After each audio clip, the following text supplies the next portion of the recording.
Hey, what's up, guys? You're now listening to Devo with Uncle Theo.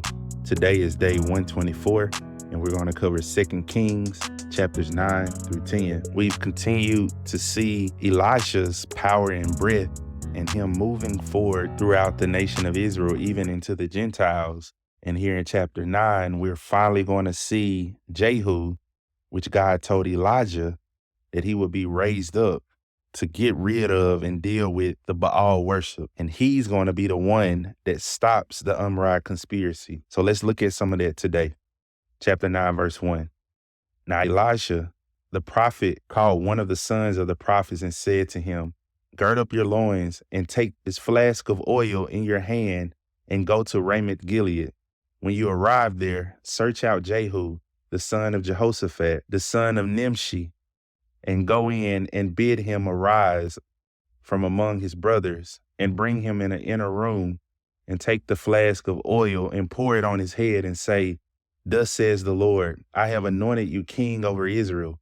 Then open the door and flee, and do not wait.'" And so Elisha is sending one of his servants, one of his prophets, to anoint Jehu, and he tells him, "Look, go anoint Jehu, pour oil on his head, and after that, just run and get out of there, because things are about to get crazy." And that's exactly what's about to start happening. Jehu is just about to go on a killing spree. He's just about to start killing people. He kills Joram and Ahaziah. And you say, why does he do this? It's because, remember, everyone is starting to intermingle, and God is splitting the line back up. He's splitting and protecting the line of Judah, and he's splitting the kingly line back up, and he's stopping the Umrah conspiracy. And this will also end Ahab's dynasty. And in fact, it will be the end of Baal worship. So we see some of this in chapter 9. It says that in verse 4, it says, "The young man, the servant of the prophet, went to Ramoth Gilead. When he came, behold, the captains of the army were sitting. And he said, 'I have a word for you, O captain.' And Jehu said, 'For which one of us?' And he said, 'For you, captain.' He arose and went into the house, and he poured the oil on his head and said to him, 'Thus says the Lord, the God of Israel, I have anointed you king over the people of the Lord, even over Israel. You shall strike the house of Ahab your master, and I may avenge the blood of my servants, the prophets, and the blood of all the servants of the Lord at the hand of Jezebel.'" And there you have it. He does it. He said, "For the whole house of Ahab shall perish, and I will cut off from Ahab every male person, both bond and free in Israel. I will make the house of Ahab like the house of Jeroboam, the son of Nabat, and like the house of Baasha, the son of Ahijah.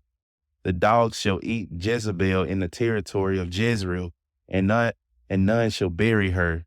Then he opened the door and fled. He got out of there, just like Elisha said. This is verse 11. "Now Jehu came out to the servants of his master, and one said to him, 'Is all well? Why did this mad fellow come to you?'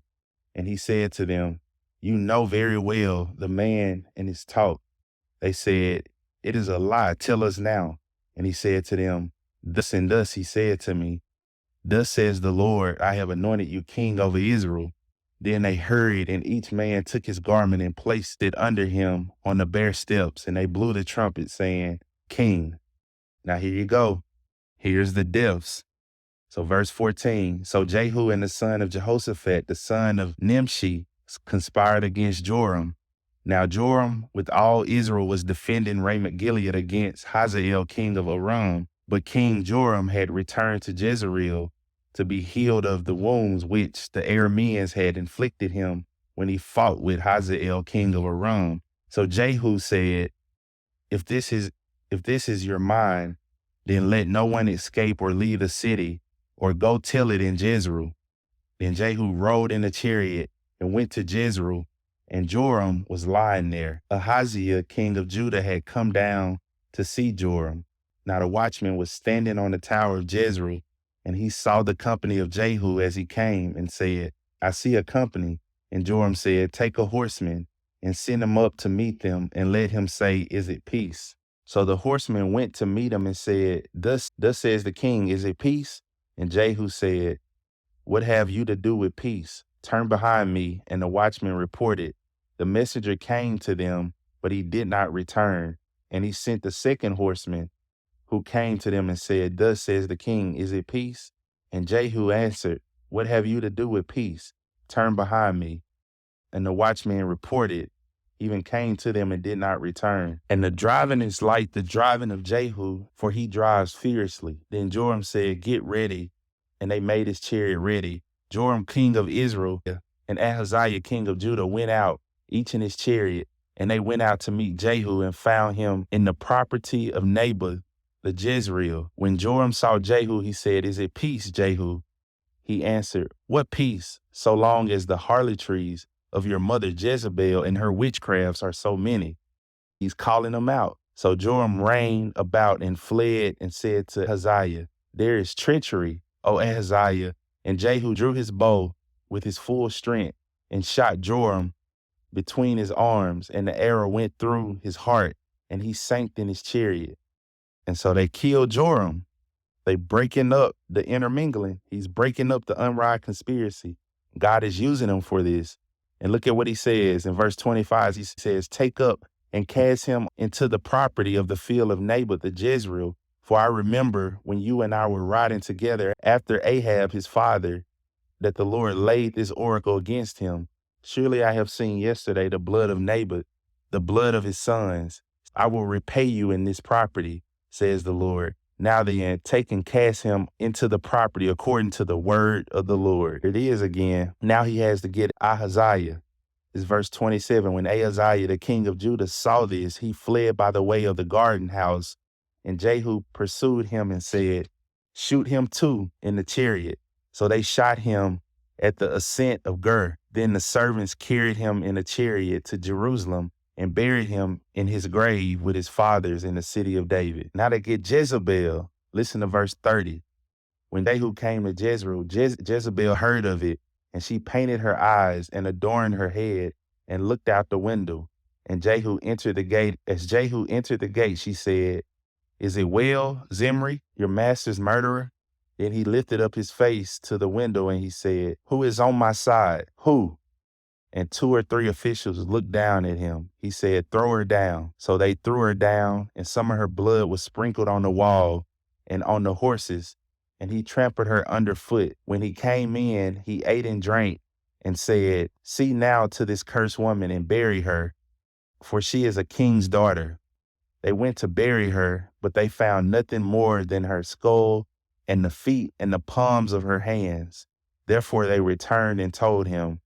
And he said, this is the word of the Lord, which he spoke to his servant Elijah the Tishbite, saying, in the property of Jezreel, the dogs shall eat the flesh of Jezebel, and the corpse of Jezebel will be as dung on the face of the field of the property of Jezreel. So they cannot say, this is Jezebel. So he gets them all. And that moves us into chapter 10. And he continues in chapter 10. It says, now Ahab, he's getting all of Ahab's house. It says in verse 1, now Ahab had 70 sons in Samaria, and Jehu wrote letters and sent them to Samaria, to the rulers of Jezreel, the elders, and to the guardians of the children of Ahab, saying, now when this letter comes to you, since your master's sons are with you, as well as the chariots and horses and a fortified city and the weapons, select the best and fittest of your master's sons, and set him on his father's throne, and fight for your master's house. But they feared greatly and said, behold, the 2 kings did not stand before him. How can we stand? And the one who was over the household, and he who was over the city, the elders, and the guardians of the children, sent word to Jehu, saying, we are your servants. All that you say to us, we will do. We will not make any man king. Do what is good in your sight. Then he wrote a letter to them a second time, saying, if you are on my side, you will listen to my voice. Take the heads of the men, your master's son, and come to me at Jezreel tomorrow about this time. Now the king's sons, 70 persons, were with the great men of the city who were rearing them. When the letter came to them, they took the king's sons and slaughtered them, 70 persons, and put their heads in baskets and sent them to Jezreel. So they kill all of these, but verse 10, know then that there shall fall to the earth nothing of the word of the Lord, which the Lord spoke concerning the house of Ahab. For the Lord has done what he spoke through his servant Elijah.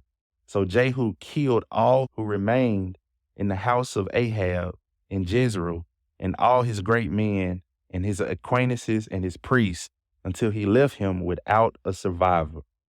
Jehu is going to town. Now, Jehu looks like a good king, and he does a lot of good things. He starts off good, but he's really not a good guy. But he does do something to advance God's plan. And for this, God gives him a dynasty for 4 generations. 4 of his sons will be king. But you need to know that, because after that, it's going to be total chaos, even to the point where they're going to go into exile not long after that. And so this begins the countdown. Remember, the northern nation goes into captivity in 722. And after these 4 sons, you'll have a few more kings and they'll be in exile. Then he goes to destroy all Baal worship. So verse 18, so he gathers all of the people and says to them, look, Ahab served Baal a little, Jehu will serve him much. So he tricks the people, he deceives them. He gets all of the worshipers to come into the house of Baal, and he says, make sure there's no worshiper of Yahweh in there. And he's being deceptive. He's got them all there. Then he sends his men in and he says, kill them all.